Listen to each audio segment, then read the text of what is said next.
যেখানে প্রতিভা, পরিশ্রম ও ঐতিহ্যের সম্মেলন ঘটে, সেখানেই জন্ম নেয় কিংবদন্তি, এবং সেই কিংবদন্তির নামই হলো মমতা শঙ্কর। নমস্কার, আমি স্বর্ণালী। আপনারা দেখছেন সময় ৩৬৫।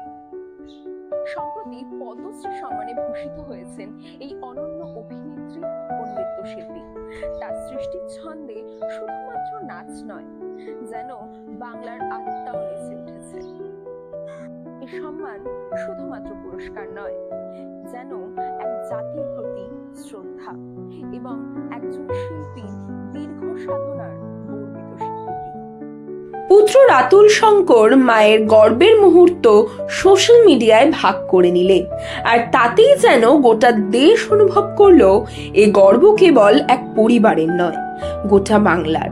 কিন্তু এই সম্মাননাতেও সবচেয়ে বড় প্রাপ্তি ছিল এক অপ্রত্যাশিত, হৃদয় ছুঁয়ে যাওয়া মুহূর্ত। পুরস্কার গ্রহণের পর প্রধানমন্ত্রী নরেন্দ্র মোদী নিজে এগিয়ে এসে বাংলায় বলেন, কেমন আছেন, ভালো? বাংলা শুনে বিস্মিত মমতা শঙ্করের চোখে জল চলে আসে। তিনি অবাক, আপ্লুত। উত্তর দেন, সাইরাম। আর প্রধানমন্ত্রীও বলেন, সাইরাম। এ কেবল একটি কথোপকথন নয়, এ ভালোবাসার এক অনন্ত সেতুবন্ধন। যিনি একদিন সত্যজিৎ রায় ও মৃণাল সেনের মতো মহিরুহদের সঙ্গে কাজ করেছেন, আজ তিনি অভিভূত এক অনন্য আন্তরিকতায়।